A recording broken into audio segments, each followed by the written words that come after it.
escuelas, por ejemplo, con los chavales que de repente iban a estar vía remota.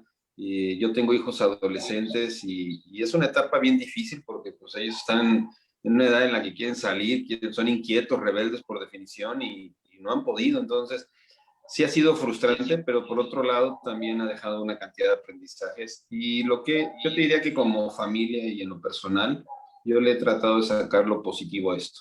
O sea, hoy estoy haciendo actividades que en una vida previa a COVID no eran posibles. Por toda la agenda de viajes, toda la agenda que yo tenía, era imposible que pudiera yo dedicarle con tanta dedicación como lo estoy haciendo ahorita al ejercicio, con tanta dedicación y convivio con la familia. Entonces, de repente esto me ha permitido retomar algunas cosas que tenía muy abandonadas.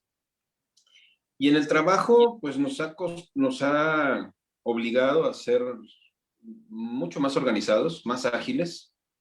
Yo recuerdo al inicio de la pandemia, yo acababa literal fundido. O sea, las primeras 2 semanas llegaba a la hora del almuerzo y yo lo que quería era acostarme, porque era tal el nivel de concentración que me exigía estar permanentemente conectado, que sentía que el cerebro ya no me daba más. Y así fue. Y por otro lado también, creo que todo el mundo cayó en un desorden. No había reglas en las agendas. De repente todo el mundo asumía que porque estabas en casa tenías todo el tiempo del mundo y por consiguiente la obligación de tomar sesiones a la hora que fuera. Y te ponían sesiones a la hora de la comida y sesiones ya casi fines, sábados y domingos, ¿no? Digo, no, pero sí que dices, oye, espérate, o sea, también vivo, ¿no? Entonces, Y fuimos poniendo orden. Sí, dime. terminas extrañando esas horas de tráfico, ¿no? Las terminas, porque ahora esas horas de tráfico terminan siendo reuniones, pues, ¿no? Se volvió un poco más productivo, pero también estoy de acuerdo contigo que ha habido un momento de aprendizaje donde creo que se ha llegado a desbordar este tema de la cantidad de reuniones y otra cosa, ya no hay decisiones de pasillo, que también, también eran de repente algunas decisiones que se tomaban de manera más rápida y personal. Sí, tal cual, todo tiene que ser consensado, tiene que ser en foros virtuales. Fíjate, también en la vida personal, de repente, pues extrañabas reunirte con los amigos. Y al principio sí, muy padre, y hacíamos reuniones de Zoom los viernes en la noche. Y llegó como al mes, dijimos, ya basta de Zoom, o sea, ya ni ganas de verlos en casa, ya no quiero saber nada de Zoom, ¿no? Entonces, nos hemos vuelto a reunir, pero mucho más espaciados. En fin, esta es la nueva Claro. normalidad, es lo que es. Totalmente. Y bueno, pero sí también esta nueva normalidad ha traído espacios de oportunidades para tener este tipo de sesiones donde hoy son virtuales y donde creo que compartir experiencias y compartir digamos, mindsets, experiencias, visiones de mercado, creo que se han vuelto muy ricos y de hecho este es uno de los grandes objetivos que tenemos en Canal Training y es tratar de reforzar capacidades de trade marketing para profesionales de todo background, ¿no? Nosotros tenemos una iniciativa de aprendizaje que es muy abierta y donde creemos que la colectividad es, digamos, lo más importante para poder generar este aprendizaje, ¿no? Y creo que hoy día podemos hablar contigo que estás en México, voy a hablar de tu experiencia en unos minutos. Hace un mes y medio tuvimos una sesión con Daniel Durán de Chile, que también tiene una experiencia en consumo masivo y hoy está en el mundo de la consultoría. Y así hemos venido teniendo una serie de webinars tocando temas de design thinking aplicados al trade, temas más de ventas duras, temas de algunas tendencias que se veían el año pasado y hoy podemos hablar y de hecho el webinar que estamos, la temática que estamos viendo hoy día es cómo la sinergia entre ventas y trade marketing se convierte en una clave para potenciar la demanda, ¿no? Entonces, nuestro invitado de hoy es Roberto Rangel. Él es director senior en PepsiCo Foods en México. Tiene a cargo la región norte digamos, en el canal de ventas directas, Direct Sales Distribution, y tiene una trayectoria de más de 25 años en la empresa. Creo que tú nos puedes contar un poquito más, pero me parece que has pasado prácticamente por todos los canales de ventas, por muchísimas posiciones dentro del área comercial, incluyendo posiciones de repente un poco más ligadas a las finanzas comerciales. Y también has trabajado en Perú. Has sido gerente nacional de ventas en Perú y donde tengo que decirlo, tuve la suerte de que sea mi jefe por un poco más de un año. Y también, digamos, formó parte, digamos, del inicio de mi carrera en consumo masivo. Entonces, por ahí también, un poco contarles que nos conocemos y, y nada, empezar este webinar con algunas preguntas que hemos preparado y también abriendo claramente el chat para que todos los que tengan alguna duda, los que tengan algún comentario que nos puedan hacer, puedan hacerlo.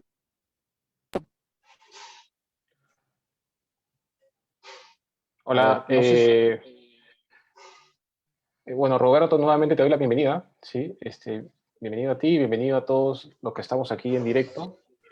Bueno, realmente nos hemos demorado un poco en sacar nuevamente otra transmisión. La disculpa de antemano, ahí se nos cruzó la hora de México con la de Perú. Me parece que nos alineamos a partir del 4 de abril, así que estamos ahí una hora más, más viejos por acá, ¿no? Bueno, nuevamente bienvenido, Roberto. Esperamos bueno, que este espacio sea un poco para conversar. Tuvimos ya un 2020 ya cerrado, ¿no? Ya hemos visto cómo se movió los trimestres a lo largo digamos, del año. Nosotros desde la agencia tenemos ahí justamente experiencia con PepsiCo, ¿no? Específicamente en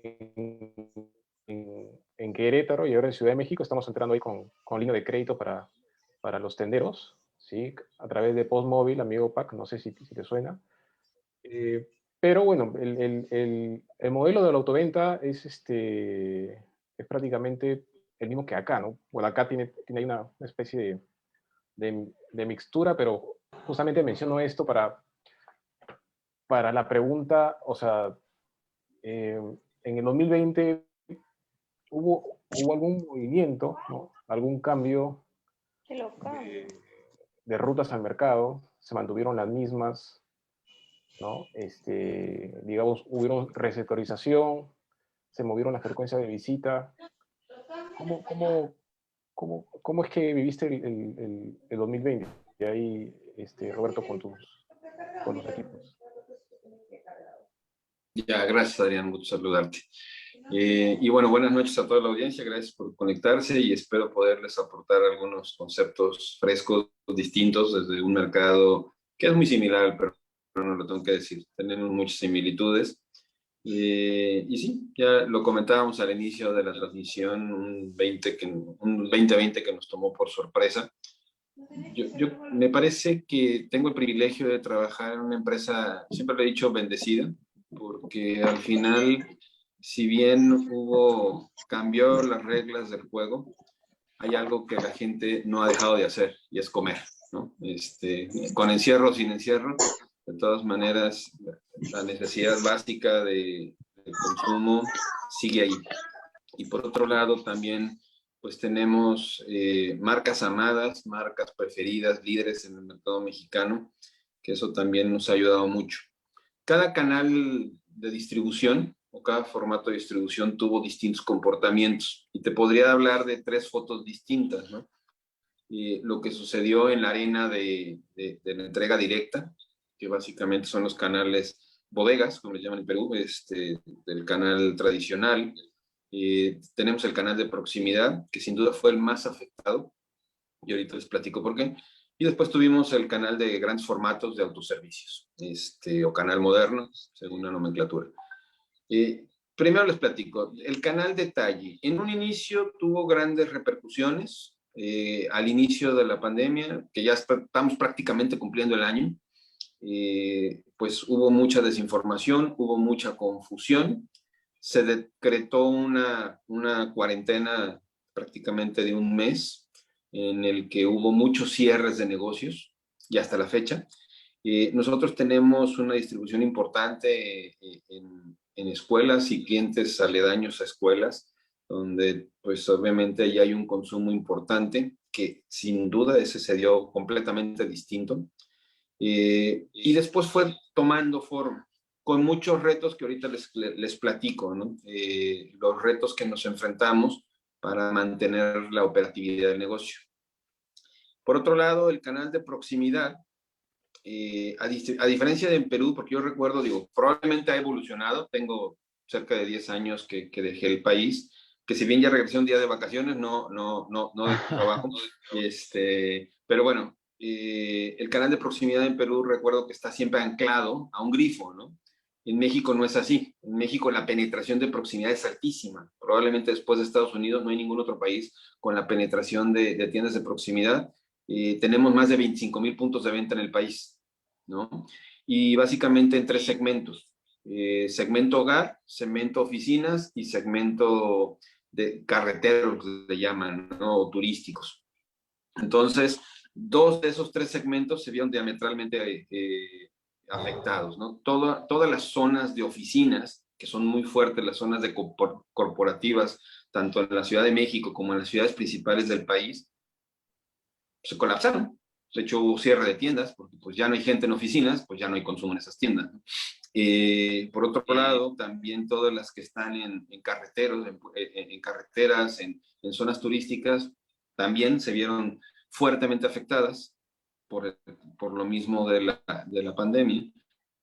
Y las que pudieron florecer son las que están en zonas residenciales, que ahorita les platico un poco cómo ha cambiado el consumo. Y por último, el autoservicio, un fenómeno, en México no fue la excepción y probablemente con mayor intensidad, fueron estas compras de pánico. Hubo compras de pánico tremendas, que justo ahorita estamos en ese overlap de esas compras, entonces las comparativas se ven deprimentes, pero es justo por eso, porque la gente se volcó a los grandes formatos a hacer compras de pánico, y posteriormente es un formato que se mantuvo, pero con cambios importantes en los hábitos del consumidor. Entonces, digamos que esa fue la dinámica en cada uno de los formatos. Y bueno, ¿qué hemos aprendido? Por un lado, antepusimos, antes que cualquier otra cosa como compañía, y eso es un orgullo de trabajar en una empresa como PepsiCo, la seguridad de toda nuestra gente.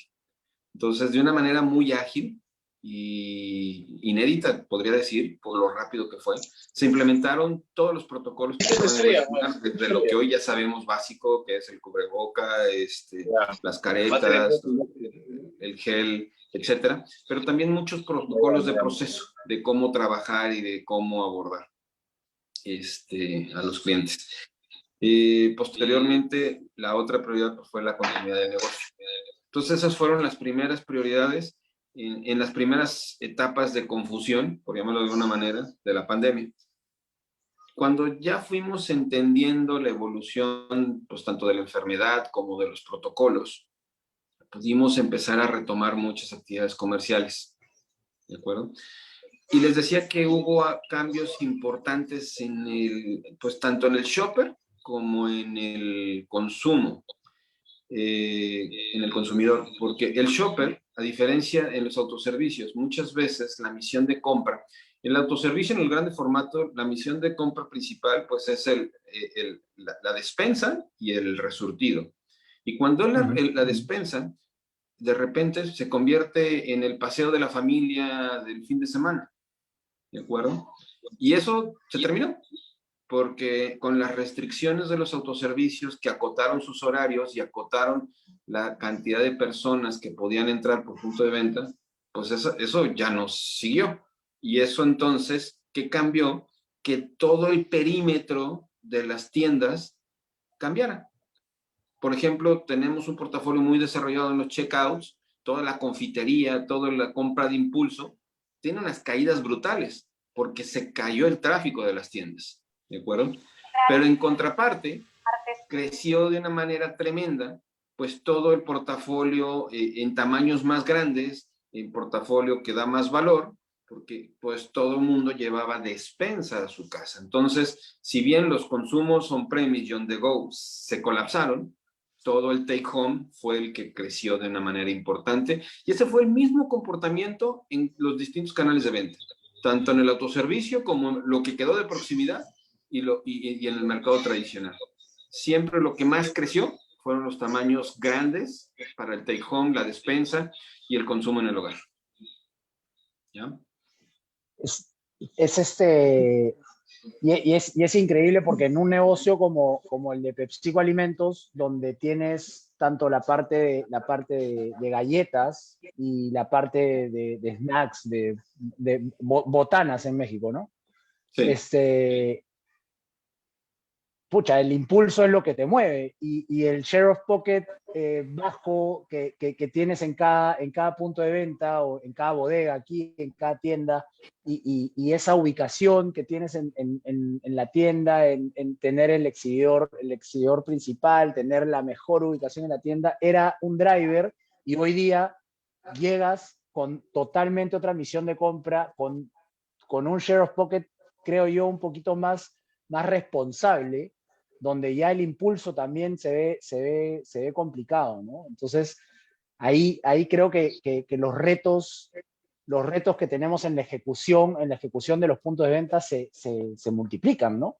Sí. ¿Cómo has vivido la relación con trade marketing? ¿Cómo has visto la relación con el área de trade en esta reinvención, en este constante cambio, donde probablemente los planes que se tenían en el 2020, que de repente se pensaron para un 2021 un poquito más estable, han tenido que variar de manera muy, muy drástica y muy, muy brusca?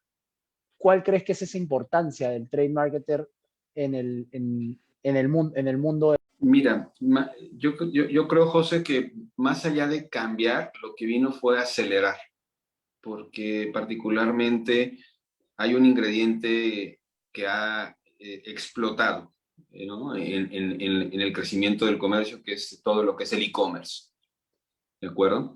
Entonces, voy a hablar de una etapa pre-COVID, ¿sí? Estábamos ya evolucionando en que todas las actividades del e-com tenían que estar conectadas de manera holística, 360, donde estaba conectado en el punto de venta, el brick and mortar, como llaman en el mundo acá, con la arena digital.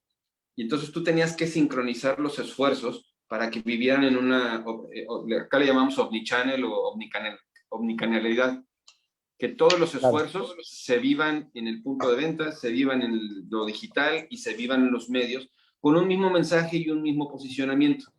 Ya lo estábamos trabajando, estábamos en el proceso, ¿de acuerdo?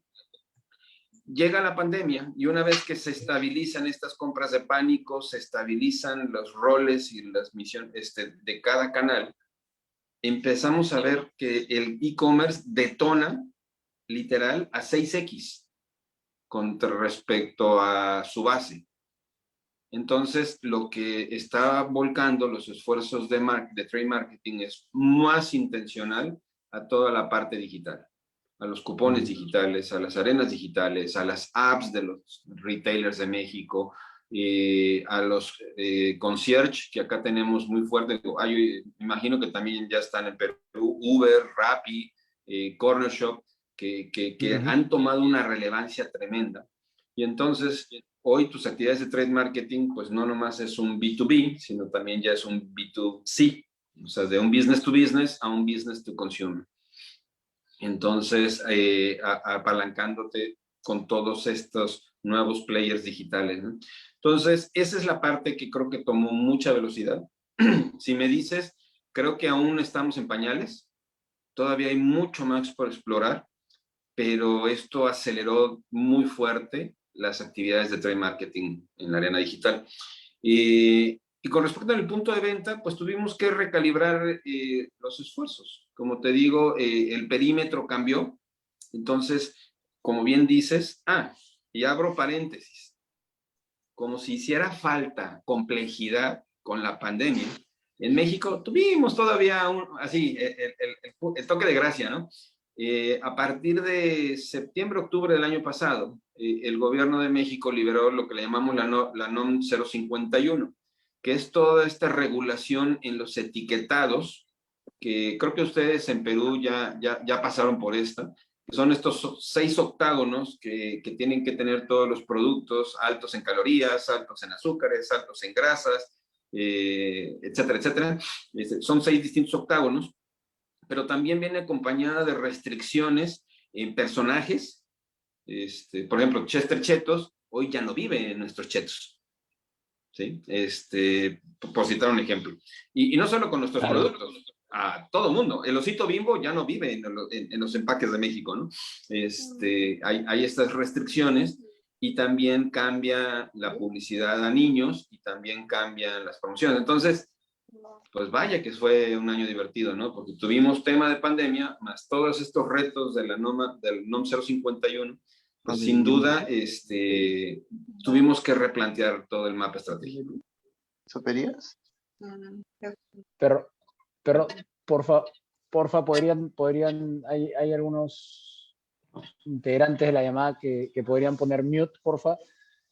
Esa ley de alimentación saludable, claro, uno dice, oye, no, es un reto porque tienes que cambiar todo el set de visibilidad y tienes que cambiar totalmente digamos, la estrategia de comunicación. Esas leyes, digamos, esas regulaciones nunca son oportunas y uno dice, pucha, en pandemia menos, ¿no?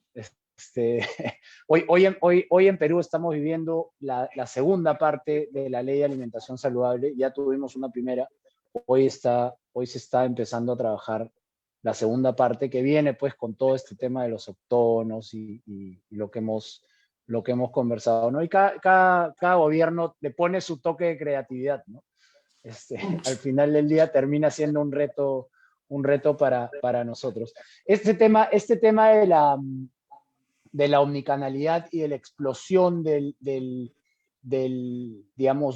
e-commerce y de los esfuerzos, como tú lo llamas, en la arena digital, de todas maneras nos han hecho también como trade marketers acelerar nuestras capacidades digitales, ¿no? Probablemente teníamos algunos detalles sobre cómo activar el shopper de manera digital o algunas maneras de cómo traer tráfico a la tienda física a través del mundo digital, pero ya este mundo se convirtió en una nueva normalidad, como así se llama también, ¿no? Entonces, ¿cómo ves ahora el reto de los presupuestos, de la planificación, donde ya no tienes las demostraciones en punto de venta, las degustadoras, todo ese tema donde cada día hay más miedo porque haya más gente en la tienda, hay más restricciones y es muy tentador pasar presupuestos del mundo físico al mundo digital? ¿Cómo ves esa disyuntiva desde el punto de vista de la planificación?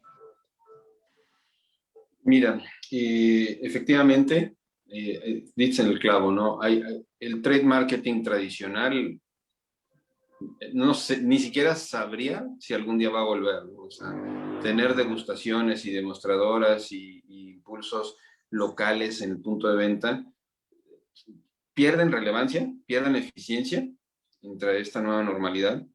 Pero por otro lado, José, y lo tengo que decir, acá los retailers son muy creativos. Entonces, el tema del presupuesto, han buscado la manera de que ese presupuesto no deje de invertirse, ¿no? Y además sería suicida dejar de invertir ahorita en el trade cuando lo que tú necesitas es acelerar. Con toda esta explosión del e-commerce, la verdad es que los retailers también los tomó un poco por sorpresa.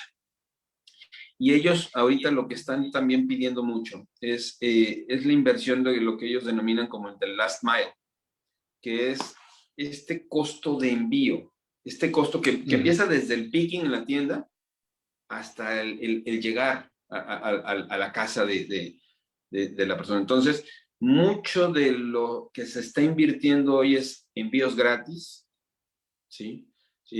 Todos los retailers están empezando a apostar por las membresías, ¿sí? Digo, el campeón de las membresías se llama Amazon, ¿no? Que es Amazon Prime, claro. Pero Walmart acaba de lanzar su membresía para que tú ya no tengas la parte de los envíos. Lo mismo los concierge, pues está el Corner Shop, el Prime, está el Pop de Rappi, me parece que así se llama. Entonces, todo esto pues requiere y demanda de inversión, donde entonces tú lo que estás haciendo es darle al shopper,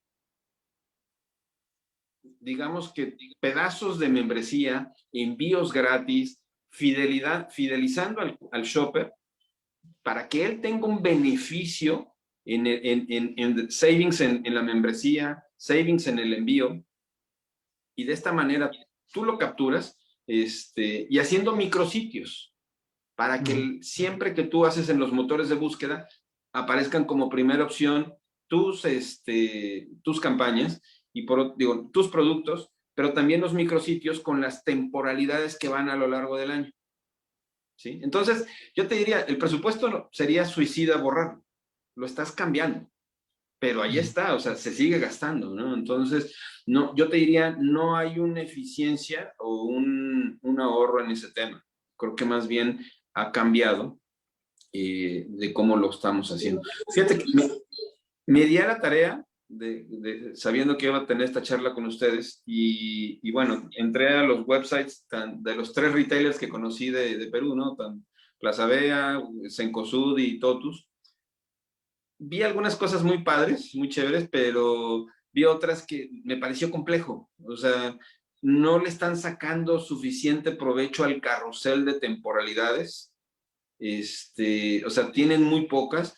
Otra cosa que me llamó mucho la atención respecto a los retailers en México es que están muy enfocados a línea blanca, a muebles, a teles, a cosas de enseres domésticos, más que al abarrote. Entonces, de repente quise pedir unas galletas y no me fue tan friendly. Igual estoy desconocido, igual no soy, ojo, yo no son los portales que estoy habituado, acostumbrado a comprar, pero no me fue tan sencillo llegar a ver el catálogo de galletas o a ver el catálogo de piqueos. Le batallé un poco, ¿no? Y te digo que estos micrositios me pareció que todavía no están tan desarrollados. La otra, que es el famoso checkout digital. Cuando tú ya pasas a tu carrito y ya vas a hacer la transacción, se aparece otro micrositio donde dices, oye, no necesitas nada de esto, y de repente se te viene todo el impulso digital, que era lo que anteriormente era el checkout. No llegué hasta ese momento en los portales de los retailers de Perú, porque no tengo un domicilio en Perú, ya no pude hacer la transacción, pero esa es otra manera como también de una manera creativa estás trabajando en estas categorías de impulso, ¿no? Entonces, y al final, lo que es sí muy importante, José, es que las temporadas que viven en el punto de venta, porque siguen viviendo, lo tengo que decir, o sea, las exhibiciones se siguen haciendo, como vistes todas las góndolas, los pasillos, eso se sigue haciendo, pero de la misma manera, el look and feel tiene que ser igual en las plataformas digitales. Y hay un tema interesante de cómo el aprendizaje, porque, a ver, nosotros hemos ido yendo del mundo 100% físico, pasando hacia un mundo omnicanal, digamos, de ejecución omnicanal, por así decirlo. y todos esos aprendizajes del mundo físico los estamos trayendo al mundo digital, ¿no? Category management, visibilidad, el impulso en ese último momento, en ese último momento de la compra, el cross-selling, todas esas herramientas que las agotábamos. O sea, hace 11 años, Roberto, cuando estabas acá en Perú, ni por un lado, o sea, ni por aquí de tener una promoción que sea, digamos, pensada omnicanal, ¿no? La omnicanalidad era más un tema, una visión de futuro, ¿no? Un tema mucho más lejano, ¿no? Y Sí, hoy tal cual. día, si no estás, digamos, o cuántos negocios han nacido en el mundo digital, ¿no? Y van pasando hacia el mundo físico, ¿no? Esa es una evolución que hemos tenido impresionante. Otro aprendizaje y acá me parece interesante lo que ponen, no necesariamente en eso, pero me parece súper interesante cómo, primero el concepto del long tail, ¿no? El supermercado dejó de ser 100% abarrotero y empezó, y de hecho esto también, ya había línea blanca en el supermercado, pero ahora en un website ves hasta herramientas, ¿no? En un supermercado, ¿no? Entonces, Sí. eso también abrió, digamos, el panorama de los canales, abrió los aprendizajes y me parece que la pandemia ha acelerado eso y bueno, positivamente, ¿no? Porque nos quedamos con un abanico mucho más amplio como shoppers, al final estamos beneficiándonos, ¿no? Sí, Y tal cual.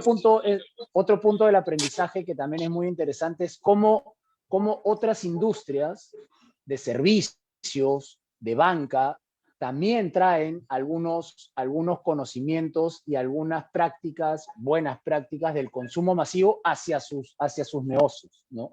Y esa expansión creo que también es algo muy bacán que como trade marketers tenemos que siempre ver, ¿no? La experiencia análoga, la industria análoga que nos permita, digamos, tener un set mucho más de ideas, ¿no?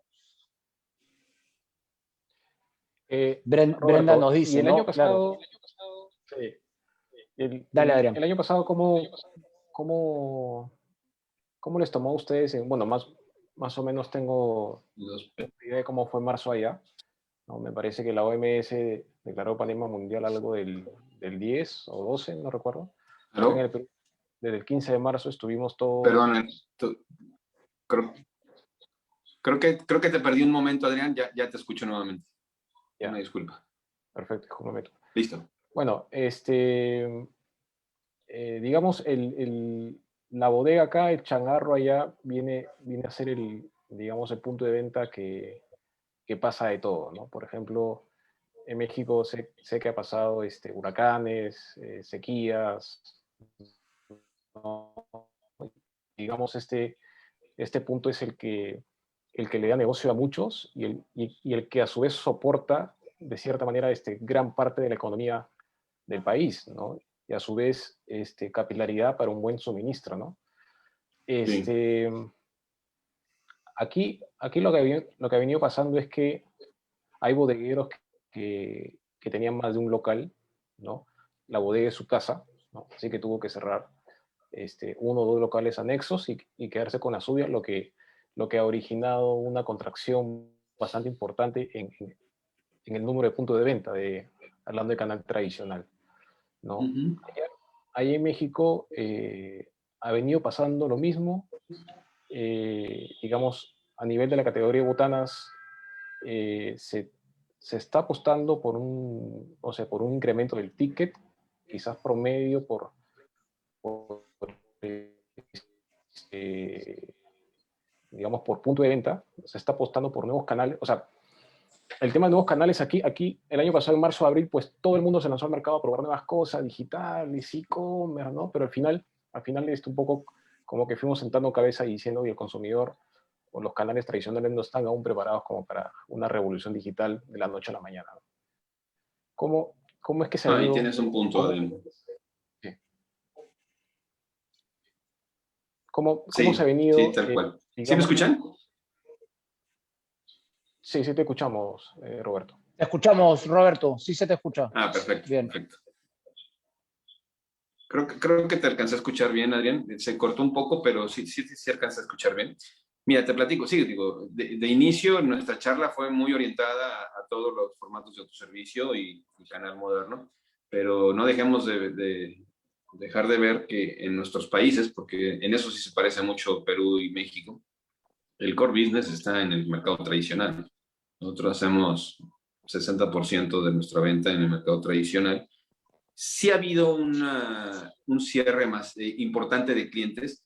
Yo te diría que incluso previo a la pandemia lo empezábamos a ver como un comportamiento. Empezábamos a ver una consolidación de bodegueros cada vez más grandes que podían hacer frente, competencia más frontal a todo el canal de proximidad que en México ha avanzado muy rápido. Y obviamente todos los chiquitos pues han ido cerrando, ¿no? Por falta de capital, por falta de tráfico. Y la pandemia pues aceleró esta mortandad. Entonces, todas nuestras bodegas más pequeñitas, pues sí, han ido desapareciendo. Muchas también por ser aledañas a escuelas que dependían del tráfico y de la gente, de los niños, de los jóvenes, de los estudiantes. Entonces, sí, ha habido, yo te diría que en porcentuales debe ser entre un 12 y 15% del universo de clientes que ha muerto o está cerrado, porque también esa es otra. También acá las bodegas pues son atendidas por adultos mayores, entonces muchos por precaución cerraron, muchos por protocolos también cerraron sus puertas y solo es por medio de un mostrador. Entonces, eso también cambió la dinámica. Pero otro factor, otro fenómeno que vemos es que los que han logrado sobrevivir se han fortalecido. Entonces, hoy tienen más capacidad de compra porque si bien el tráfico bajó en términos de frecuencia, el desembolso es más alto. Porque yo como consumidor tengo dos opciones. En una época donde tengo muchas restricciones de movilidad, voy al autoservicio, hago la despensa grande y lo hago 1 o 2 veces al mes. Pero en todas las compras de urgencia y de reposición, voy a la bodega, que es lo que me queda cerca. Pero entonces, antes iba 1, 2, hasta 2 veces al día. Hoy voy 1 o 2 veces a la semana, pero con más intención de hacer la compra. Entonces, yo al inicio de la charla les decía que también hubo un cambio en los hábitos de consumidor en el canal tradicional y se está moviendo a tamaños más grandes. Los portafolios que más crecen son los tamaños más grandes, porque los tamaños pequeños, que eran de consumo on the go y de consumo on-premise, pues ese tráfico se perdió. Entonces yo compro para llevarme a la despensa, yo compro para llevar a la familia, por consiguiente llevo unidades más grandes. Entonces el ticket ha crecido, pero no la frecuencia. ¿Sigue? Y eso es prácticamente el comportamiento que se ha visto en el mercado tradicional. Yo les diría, en términos de impacto, el canal de autoservicios se vio beneficiado, el canal de detalle, yo nada más para terminar, dada la naturaleza de nuestro portafolio está compuesto acá en México de 4 categorías principales. Piqueos o snacks, galletas, la parte de Quaker, que son cereales y avenas, y tenemos un portafolio de confitería. El portafolio de confitería, sin duda, muy golpeado. Felizmente es el más pequeño. En el negocio de galleta, en el canal tradicional se vio muy contraído, pero no así en el canal de autoservicio, porque galleta en México es una categoría de destino. Entonces, yo llevo presentaciones de caja más grandes, que acá la galleta se acostumbra en caja tipo cereal. Entonces, llevo cajas más grandes y las compro en autoservicio porque las consigo a un mejor precio. Pero lo que se vio favorecido, porque al final yo tengo que llegar ciertas recompensas a la casa, porque pues, los niños están ahí y ahora un poco más ociosos y más inquietos de tenerlos encerrados. En todo el portanax, en el canal es lo que realmente floreció fuerte. Y por lo que les decía, pues también muy afectado. Perdón, y el de cereales y avenas de Quaker, también hubo un switching al canal. ¿De acuerdo? Sí, sí. Roberto, ¿sigues Sí, por ahí? dígame. Sí, aquí estoy. Ah, te perdimos un segundo. Qué caray. Sí, ese switching de canales también creo que se ha visto acá, pero también había un fenómeno muy interesante, súper interesante, en el hecho de la masificación del medio de pago digital. Yo me acuerdo cuando estábamos, cuando tú estabas trabajando acá, teníamos una iniciativa muy bacán que era evitar que los vendedores tengan dinero, digamos, que circulen con dinero, ¿no? Y trabajamos con los agentes de los bancos, entonces había todo un plan para que vayan pagando, digamos, o depositando a las cuentas, digamos, la venta del día, ¿no? Hoy día ya esa digitalización del medio de pago, del shopper, es una realidad, ¿no? En el Perú han pasado de tener un millón de usuarios en pagos digitales a 4 millones en 6 meses, ¿no? Una cosa también exponencial y muy interesante, ¿no? ¿Cómo esa digitalización del medio de pago también ha hecho que cambie la dinámica en los canales? ¿Tú cómo crees o cómo ves eso desde tu perspectiva? Fíjate que en ese sentido, lo reconozco, Perú lleva mucha ventaja contra México, pero mucha, ¿eh? O sea, para empezar, este esquema de agentes bancarios no existe en México, en las bodegas. Entonces, eso es maravilloso en Perú. Acá en México no existe. Y no existe por una razón. Hay un temor muy grande en las bodegas de la fiscalización. Acá el Mm, fisco también es muy estricto con todos los medios electrónicos porque los puede fiscalizar fácilmente. claro. Entonces, en el canal tradicional sigue fluyendo en el 99%, y si no es que más, el efectivo, ¿no? O sea, realmente el pago electrónico en el canal tradicional en México, estamos muy lejos de que esto vaya a ser una realidad que cambie. Si bien nosotros también ya tenemos las herramientas para poder atender y poder recibir pagos electrónicos, es muy bajo el porcentaje, muy Mm. bajo. Me encantaría que fuera, probablemente en países más desarrollados, es una realidad. En Latinoamérica, en particular en México, estamos distantes, José, en el canal tradicional. ¿Tú te acuerdas, Roberto, de los heladeros? Sí, claro. Los heladeros hoy día tienen un código QR pegado digamos, en el carrito y con el celular puedes hacer el pago. Eso ha sido una transformación, creo que, a ver, Adrián, tú me puedes contar también, no, creo que antes de la pandemia deben de haber habido, no sé, pues 100 heladeros y hoy día prácticamente el 80-90% de los heladeros ya tienen esa herramienta digital, ¿no? Porque es natural, ¿no? No quiero tener contacto o quiero evitar el contacto de dinero o la intercambiar monedas, y quiero evitar lo máximo posible ese contacto para estar más seguro, ¿no? Porque esa seguridad es uno de los anhelos más grandes, la seguridad en salud, digamos, es uno de los anhelos más grandes del shopper de hoy, ¿no? Entonces, sí, te sorprendería, Roberto, porque no, tú sabes que el consumo de helados aquí tiene un fuerte componente del heladero que está por las calles y hoy día ese heladero está digitalizado, ¿no? Es muy bacán vivir esa realidad, ¿no? Tenemos una pregunta Estos de vendedores, César. Perdón, sí. dale, Adrián. No, justo para agregar a lo que comentas, me parece que son cerca de 800 heladeros a nivel nacional, que ya es una fuerza de ventas que se vino afectada por un crecimiento de doble dígito de la cadena de frío. O sea, Nestlé apostó por una capilaridad, digamos, de congeladoras hacia las bodegas, ¿no? Ya en el Perú tenemos alrededor de 400.000 bodegas, más o menos, según varias fuentes, ¿no? y ahora viene la pandemia, ¿no? Entonces, sí es un canal bastante noble que necesita ayuda definitivamente y al parecer por ahí hay algunas iniciativas.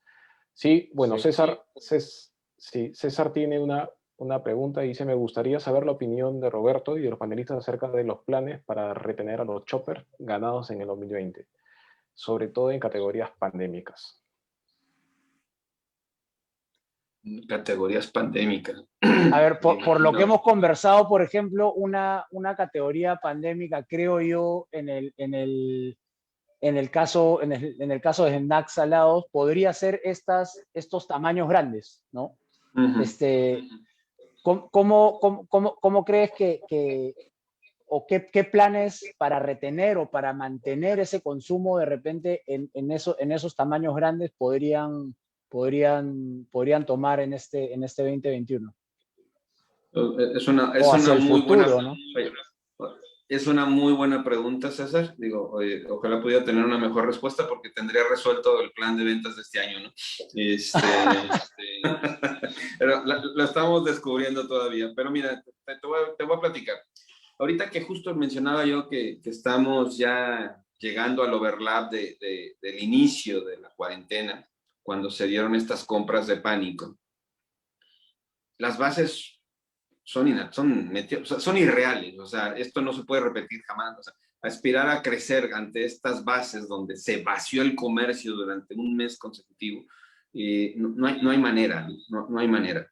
Lo que hemos hecho como compañía en el proceso de planeación, nosotros teníamos un primer trimestre prepandémico, digamos, casi un primer trimestre, porque digamos, la pandemia en México arrancó exactamente el 16 de marzo. Entonces teníamos un primer trimestre prepandemia, donde la comparativa contra el año anterior no es de lo mejor, pero aún trae un crecimiento pequeño. Después viene un segundo trimestre cuando te vienes a estas compras de pánico en el canal de autoservicio, donde sí las caídas son tremendas. No así en algunos otros canales, como el de proximidad, que es el que cerró por completo, y entonces ahorita ya se empieza a mejorar la comparativa. Y después ya tienes un segundo semestre donde empezamos muy lentamente, lo tengo que decir, muy lentamente, a ver luz en el túnel y a tratar de recuperar una parcial normalidad conforme las vacunas van a ir avanzando.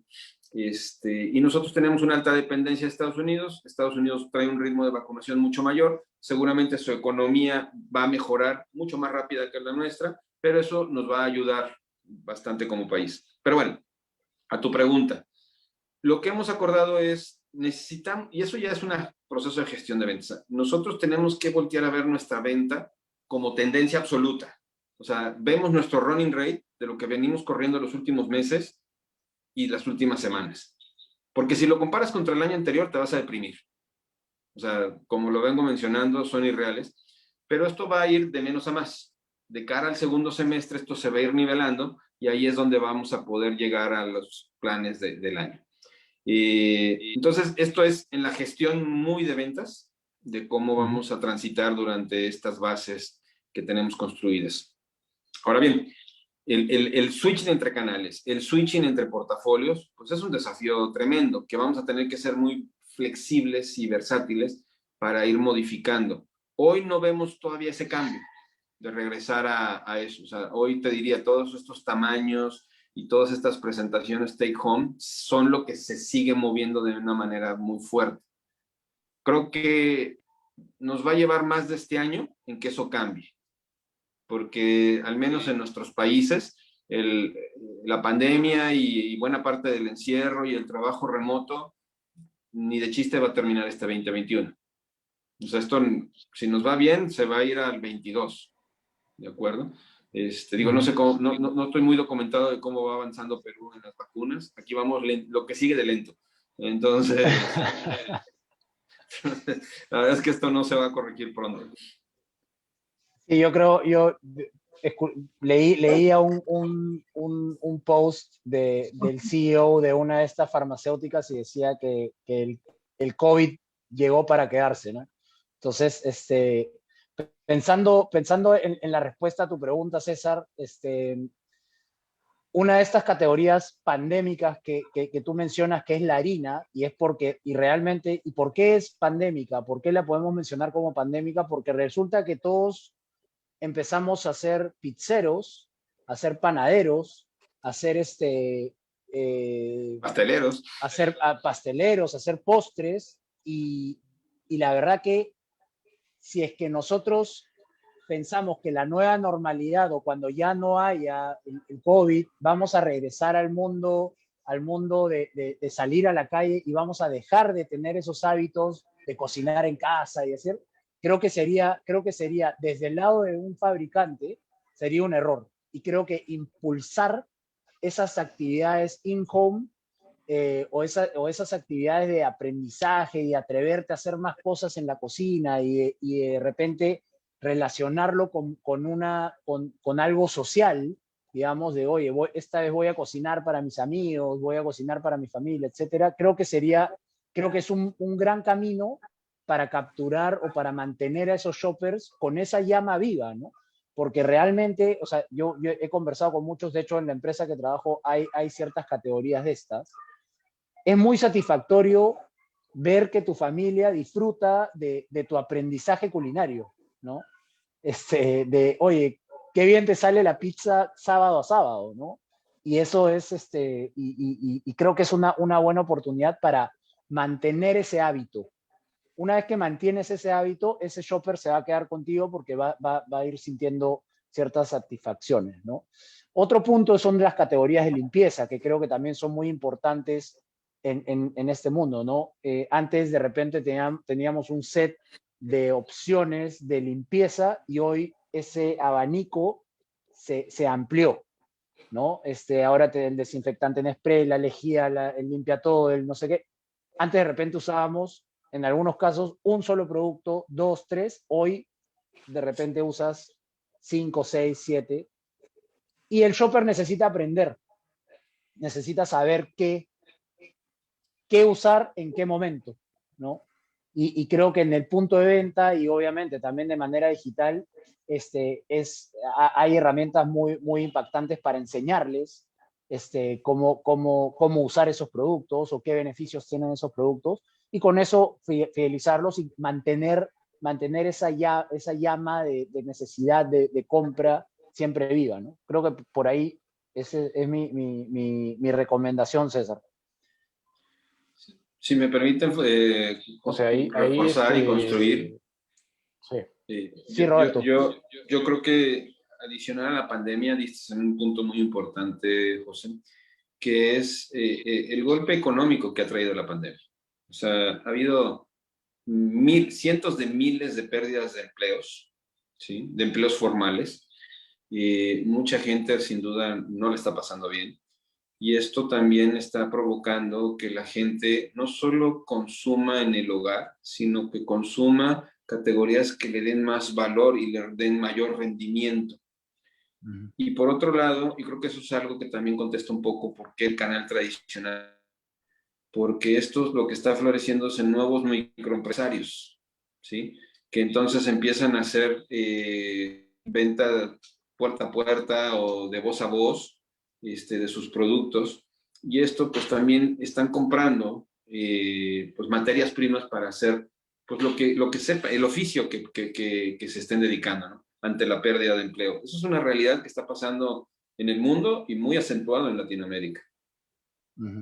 Justamente hablando Sí, ahí totalmente. sobre el tema de la pérdida de empleo y con la categoría de cuidado del hogar de la que habla José, que es una categoría, bueno, prácticamente dentro de las pandémicas, ¿no? Y haciendo un paréntesis, saliendo un poco del mundo corporativo, viendo al tema del emprendimiento, ¿sí? Por ahí vi una persona que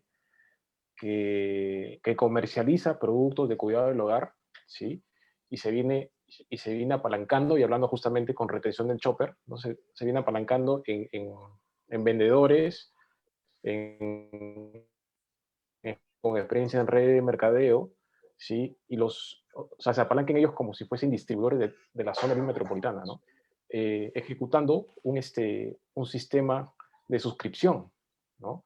O sea, sabe exactamente cuándo sus clientes, en qué semana del mes necesita este producto de cuidado del hogar. Entonces, esta recurrencia, ¿no? Definitivamente te suma un par de puntos para el tema de loyalty o digamos, utilización de Chopper, ¿no? Bueno, aquí tenemos una pregunta de Jenny Panduro. Dice, me gustaría saber si están experimentando subida de materias primas, buena pregunta, y materiales que elevan el margen bruto, ¿no? Con eso decidir si sube precio, reducimos gastos, todo ello en plena pandemia que ya de por sí hay una acción de venta, ¿no? Sí, es una buena pregunta y lamentablemente es una triste realidad que empieza a ser una secuela inevitable de esta pandemia. Nosotros les voy a dar nada más un dato. Me parece que justo el día de ayer el gobierno de México acaba de dar la inflación del mes de febrero, que fue de 4.19, la más alta registrada en los últimos 3 años. Entonces, sí, la respuesta es sin duda sí. Hay una inminente inflación en los commodities, que son base de nuestras materias primas, aceites, maíz, etcétera. Trigo, el trigo también. Trigo, combustible. Combustible, ¿no? O sea, en negocios de consumo masivo es clave, ¿no? Tremendo, La fuerza de ¿no? distribución Tremendo. vive eso, ¿no? Así es, entonces, sí está, digo, no, pero me llama la atención la pregunta porque dice, ¿está ampliando el margen? No, no está ampliando, al contrario, lo está castigando. Creo que es un tema de semántica, pero no, o sea, nos está poniendo mucha inflación, mucha presión, quise decir, mucha presión en el PNL de las compañías y tenemos que ser muy eficientes en términos de productividad. La pandemia ha traído algunos costos inherentes, pero sin duda baja, pero por otro lado también algunos otros sobrecostos. El tema es que la decisión no es sencilla. Si tú reflejas un pricing, va, por ende, ante una economía afectada, en un consumidor que tiene poco dinero, pues va a ser un impacto fuerte en el volumen. Entonces, sí, yo creo que hay un fuerte enfoque en la productividad. Algunas categorías menos elásticas serán sujetas ya sea a un pricing o a un revenue. Yo no tengo la respuesta hoy en día, ni se las pudiera compartir, pero de que es una realidad de que ya sea PepsiCo o cualquier otra industria lo está viviendo, es una realidad. Hoy al menos en el mercado mexicano es una realidad. Sí, y lo importante más allá del resultado de repente de esa alza de materias primas que digamos, termina en una reacción en cadena, ¿no? Es también ser muy creativos para, a pesar de esa crisis, no quedarnos solo en la acción que vamos a tomar para mantener, digamos, la salud financiera, sino también para de repente asegurar que el servicio no caiga, asegurar que esa última milla que de repente que conversabas, Roberto, hace un rato, esté totalmente asegurada, que el shopper y que el consumidor finalmente no tenga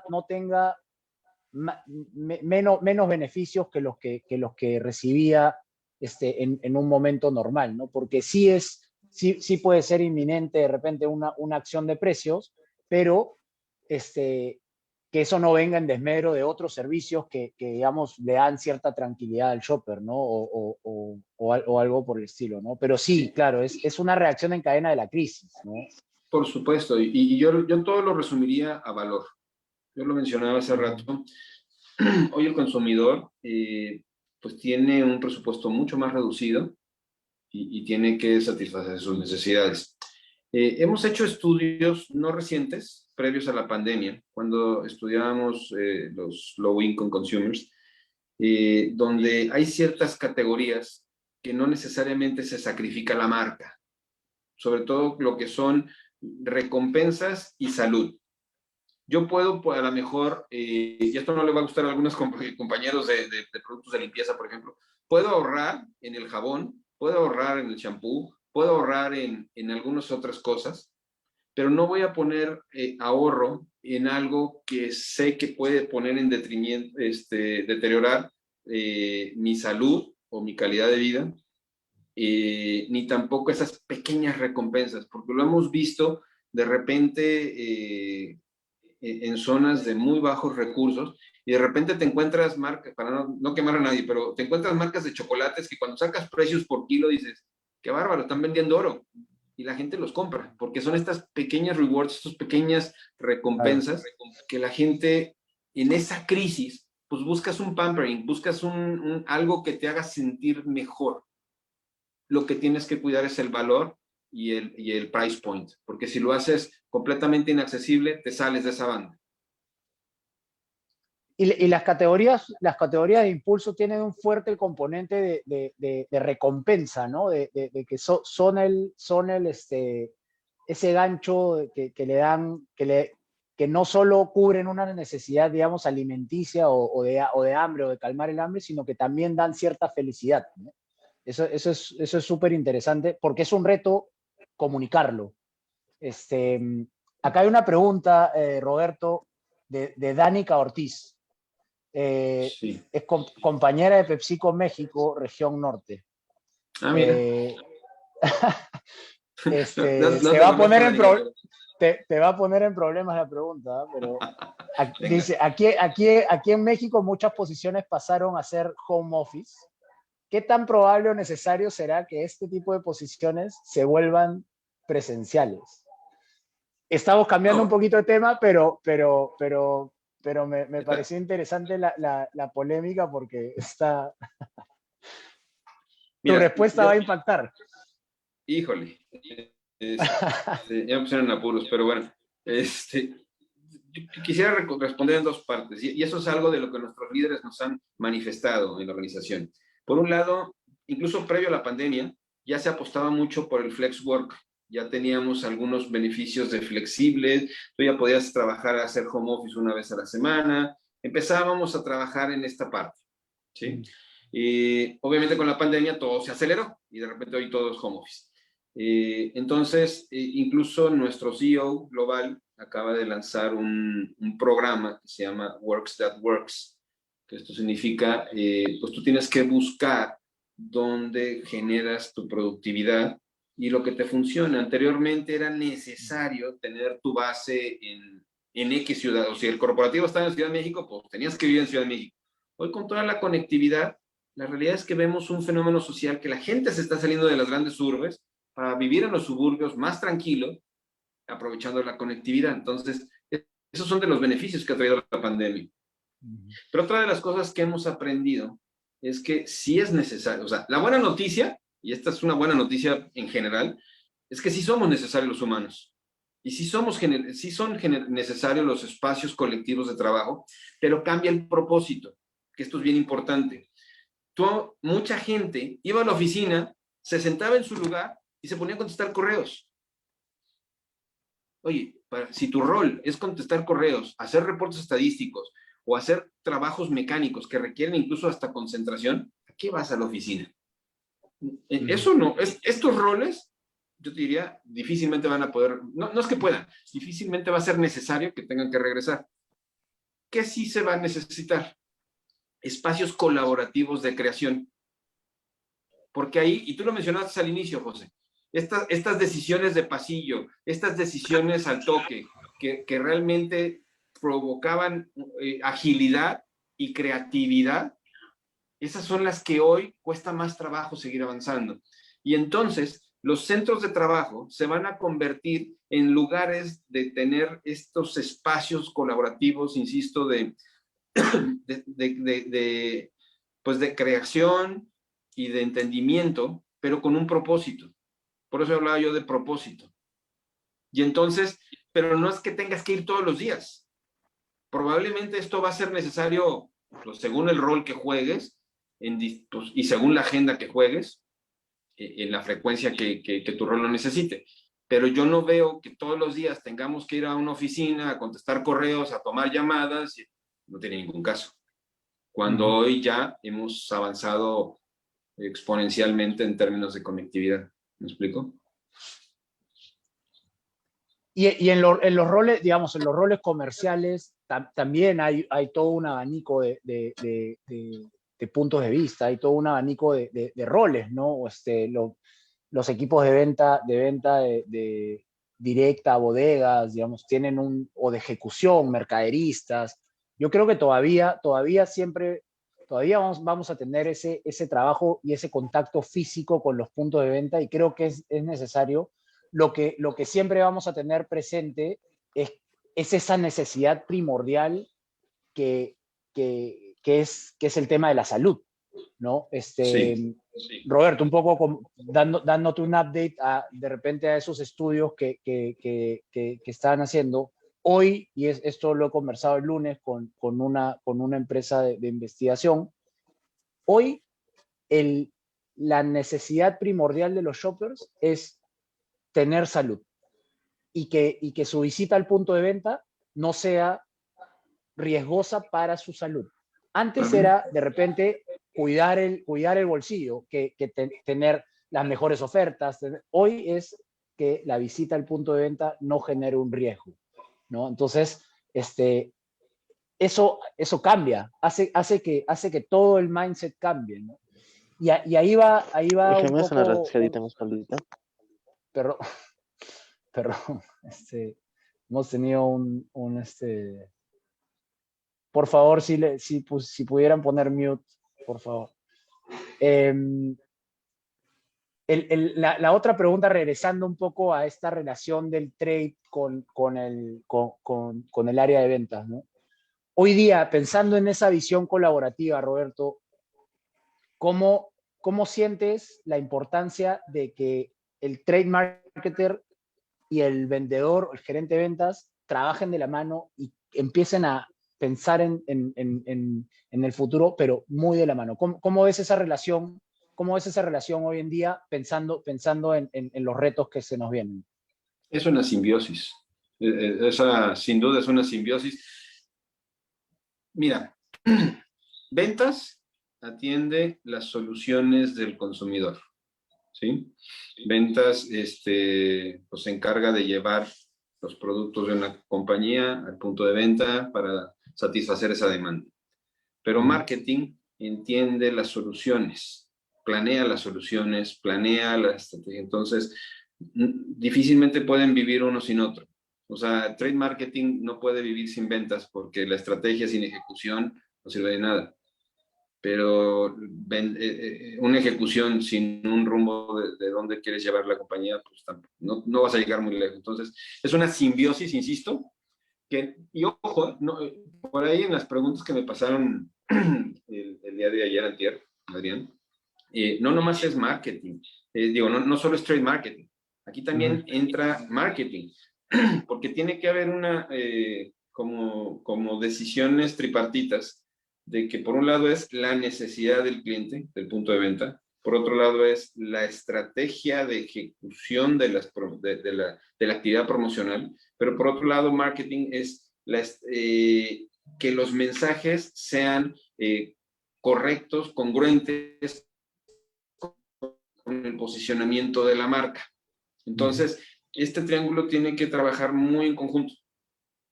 Si alguna parte queda suelta, se puede desbalancear la estrategia. ¿Siguen? Sí. Creo que se cortó otra vez, o sí me escuché. Ya. Yo sí te escucho. Ahí creo que Ya, nuevamente ese concepto de omnicanalidad toma cierta relevancia, porque no pensado en, oye, omnicanalidad, meter temas digitales, no, sino que la congruencia del mensaje sea totalmente transversal, ¿no? Y realmente tener ese concepto de 360, hacerlo realidad, ¿no? Creo que ese es un gran reto, ¿no? Y ahí va otra pregunta, ¿no? No sé si es muy probable que les haya pasado. Empezamos el 2021 y dijimos, oye, nos está pasando, o sea, es un déjà vu. Estamos reviviendo lo que pasó en el 2020. Pero creo que con una fortaleza mayor, porque ya vivimos el 2020. Entonces, ¿cómo ves tú en adelante estos retos en los canales de venta, en el punto de venta para lo que viene en el 2021? Mm, ya con más entendimiento de los cambios que tanto el consumidor, el shifting entre canales y la economía ha tenido. Entonces, hoy ya hay mucho más información, el ambiente es menos buca, es menos volátil, menos incierto. Entonces, creo que hoy se toman decisiones más atinadas, con más asertividad, ¿sí? Yo creo que toda la esperanza está puesta hacia el segundo semestre, donde tenemos que intensificar la actividad promocional conforme nos vayamos acercando al fin de la pandemia. Esto nos va a permitir retomar actividades promocionales que hoy están suspendidas. Pero, insisto, va a llevar su ratito todavía, pero sin duda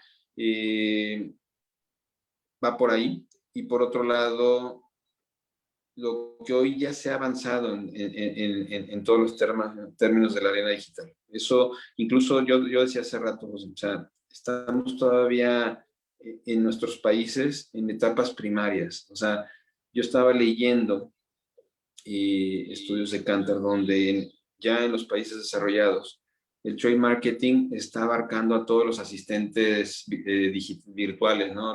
Alexa, Siri, Cortana, todos estos asistentes, tú ya en Estados Unidos le dices, Alexa, bueno, Alexa no porque es de Amazon, pero Siri, ¿cuáles son las ofertas de Walmart? Perdón, no tengo la respuesta. ¿Ya ven? No tienen la respuesta. Que aquí tengo Alexa, ¿eh? Déjame la apago. Ya ves, ya me hizo quedar. Déjame Qué apagar. buena, muy buena, muy buena. Pero bueno, les decía, tú vas y le dices, oye Siri, ¿cuáles son las ofertas de Walmart? Y le dices, no, pues tal, ok, pone a mi carrito del súper el papel, el pañal, la galleta, las papitas. Y listo. Entonces, si tú no conectas a estos asistentes, a esta inteligencia artificial, te empiezas a quedar fuera. Hoy las nuevas generaciones que ya traen el chip instalado, así va a ser, y estamos en la antesala de que eso empiece a ser una realidad. ¿De acuerdo? Hoy lo empezamos a ver, nosotros acá en México usamos mucho la aplicación de Waze, me imagino que por allá también, o si no Google Maps, cuando tú pones, si quieres llegar a X lado, los pop-ups con la información de ofertas. Estos son vehículos que empiezan a ser incipientes, pero van a tener mucho más relevancia para llevar al shopper a fidelizarlo. ¿Sí? Porque, digo, no es un secreto de que todas estas apps están escuchando lo que nosotros estamos necesitando y de repente, si tú traes una conversación o tienes ya un hábito de pasar por XY, te va a decir, mira, aquí está esto que necesitas en casa. Y ya no vas a hacer el pick-up. Entonces, conectar la inteligencia artificial al trade marketing es un desafío que hoy parece ciencia ficción, pero que yo creo que falta muy poquito para llegar ahí y que incluso hoy ya son realidades en los países desarrollados. Y lo que probablemente no teníamos hace 10 años era la facilidad para capturar esa casuística, para aprender también a ejecutar de otras experiencias, ¿no? A mí me parece genial. Y uno de los temas, ¿no? Las partidas presupuestarias, cuando hagamos nuestro plan de trade, yo creo que ya esto es una realidad.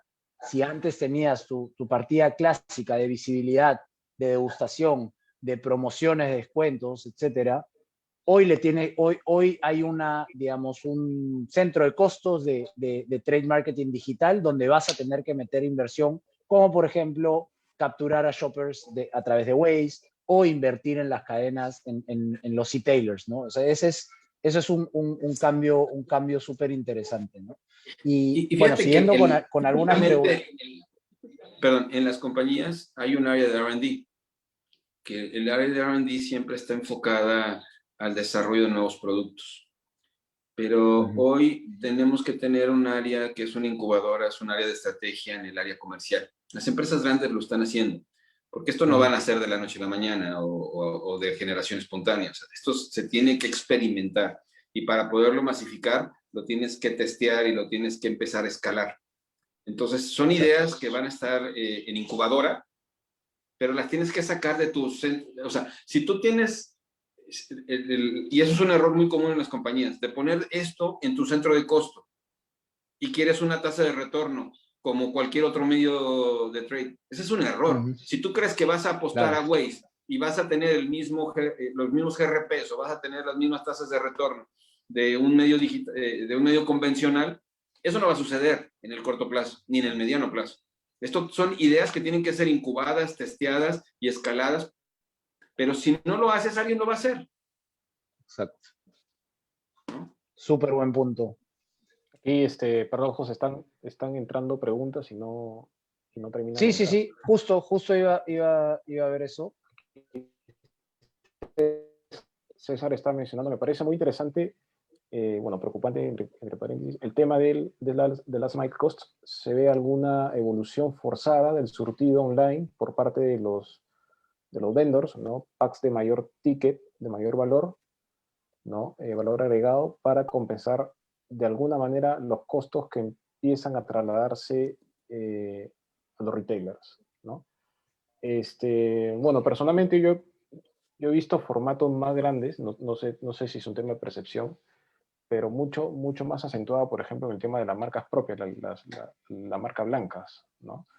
En marzo del año pasado, pues uno iba al supermercado o abría el portal y tenía que consumir lejía y en ese momento no importaba la marca del que estaba exhibida o estaba presente, tú necesitabas lejía, ¿no? Entonces, me parece que es ahí donde de alguna manera muchos retailers aprovecharon, hicieron cierto push para este tema de los productos de alto ticket, ¿no?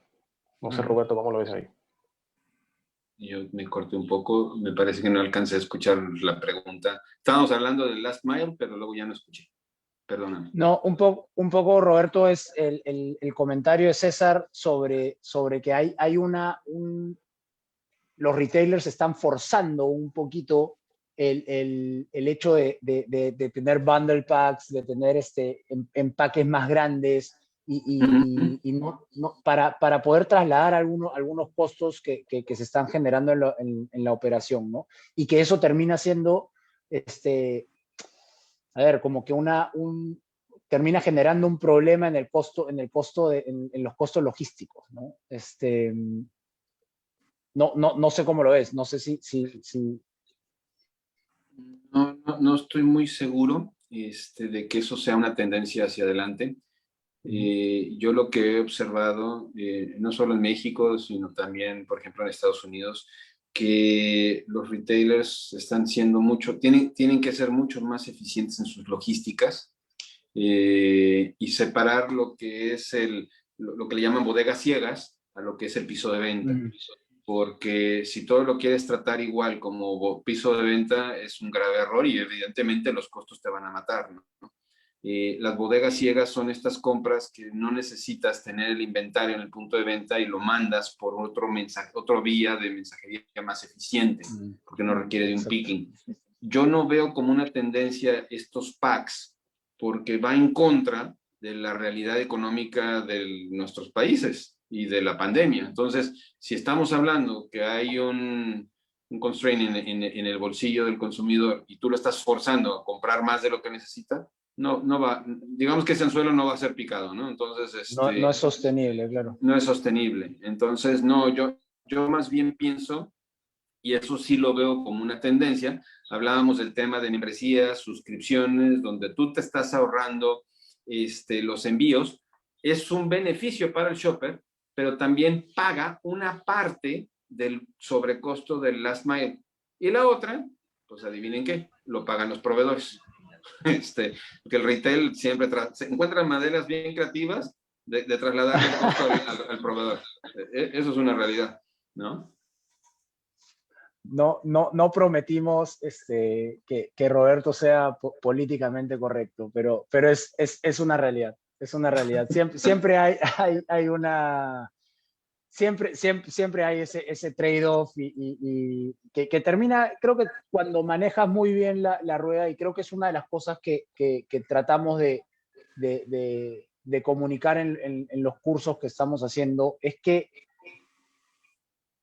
cuando piensas bien en estos acuerdos comerciales, cuando planificas muy bien todas estas contraprestaciones que se están planteando en la negociación, creo que puedes sacar beneficios y se puede llegar a ese win-win, ¿no? O sea, siempre el retail es duro, pero creo que al final del día se pueden sacar algunos beneficios interesantes, ¿no?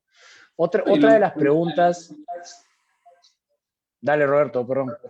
Digo, ojo, no es ninguna crítica contra el retail, no más mínimo. Digo, al final, pues ellos, al igual que los proveedores, son empresas que buscan pues, el logro de resultados, ¿no? Entonces, digo, son empresas que juegan distintos roles. Uno provee, el otro surte, pero listo. No se entiende que es una crítica. Creo que lo que sí, y aterrizándolo esto de una mejor manera, se tiene que llegar a un win-win. O sea, exacto, sí se traslada el costo, porque es una realidad, sí se traslada, pero ese traslado, pues tiene que ser pues, un working capital, ¿no? O sea, tiene que ser con un beneficio al proveedor. No solo es porque tú vas a entregar eso, sino porque te voy a dar alguna contraoferta, contraprestación, perdón, que te beneficia a poder vender y fidelizar más a tus consumidores. Yo creo que eso es así como debería ser el término correcto de esto, ¿no? Y la intersección es el shopper o el consumidor, ¿no? O sea, el punto donde ese fabricante y ese retailer se unen es el shopper, ¿no? Y al final del día ese trabajo en conjunto también es clave, ¿no? Y ahí creo que hay un rol importante de esa relación entre trade marketing y ventas, y bueno, obviamente también marketing como lo has planteado, ¿no? Una de las otras preguntas que comenta Franco es, a ver, si hoy por hoy lanzar una bebida, ¿qué tal impulso tendría? Y sobre todo, ¿qué estrategia utilizarían en el punto de venta de canal tradicional?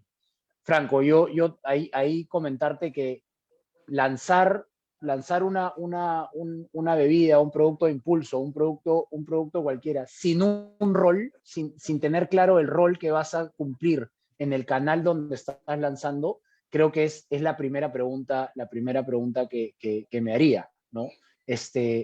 Y todo dentro de las posibilidades, porque a veces uno dice, oye, voy a lanzar un producto y voy a llegar a 1000 puntos de venta, pero tu capacidad productiva no es tal, tu capacidad distributiva tampoco te lo permite. Entonces también creo que Roberto comentó un punto muy importante, ¿no? Esa visión de incubar el negocio, ¿no? De primero hacer pequeñas pruebas para luego escalarlo. Creo que podría ser una estrategia interesante pensando en tu plan de lanzamiento, ¿no?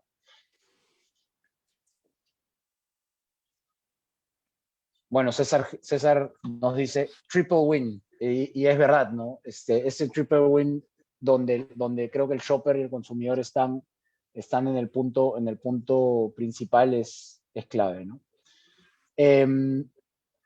Roberto, yo quiero en nombre del equipo de Canal Training, y creo que de las personas que hemos estado acá, hemos estado casi 1 hora y media conversando de temas muy apasionantes, ¿no? Nosotros, tanto Adrián como yo, tenemos unos 15, 14 años trabajando en este mundo de las ventas y el trade, y nos apasiona muchísimo este punto, y en verdad queremos agradecerte por haber estado con nosotros en este espacio. Nos ha parecido genial poder contrastar algunas experiencias de un país que sí, creemos que es muy parecido, y también sabemos que es mucho más grande que el Perú, ¿no? Entonces, hay muchos aprendizajes por tomar, y también es un orgullo, creo, para nosotros que nos puedas decir, oye, en el Perú se están haciendo cosas que en un país tan grande y en un mercado tan desarrollado como el mexicano no se están haciendo, ¿no? Son ideas que se pueden cruzar, y ahora con la digitalización creo que mucho más, ¿no? Así que de mi parte, Adrián, Cassandra, los que formamos parte de Canal Training, muchas gracias por haber estado con nosotros en este espacio. Y bueno, los dejo. Adrián, ¿tienes algo que contarnos? Sí, muchas gracias, Roberto. Me sumo ahí a José. Realmente se están quedando varias preguntas en el aire, pero ya el tiempo nos gana. Por ahí veo algunas preguntas sobre herramientas en el punto de venta. Me parece que en México está presente el transfer a nivel de cobertura, a nivel de canal tradicional.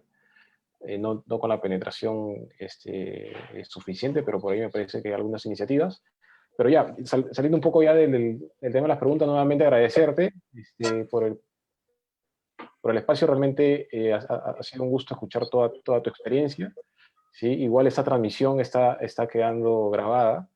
¿Sí? Vamos a publicarla y distribuirla para que puedan verla a veces que se necesite, ¿no? Y finalmente, digamos, vamos a ir publicando algunas otras transmisiones más. Nosotros también tenemos un challenge de trade marketing de 30 días, ¿no? Lo hicimos en enero y ahora lo vamos a hacer en abril, así que por ahí vamos a dar alguna noticia. Muchas gracias, Roberto, nuevamente. Un placer. Me encanta saludarlos y cuídense mucho, por favor. Un abrazo. Muchas gracias, Roberto, que estés bien. Un saludo para todos por allá. Y muchas gracias a todos por estar con nosotros en este webinar. Estamos planificando los siguientes para tener estas sesiones, si Dios quiere, semanales. Y nada, muchas gracias a todos y gracias a todos por el interés que le han puesto a la sesión. Gracias. Hasta luego. Chao, chao.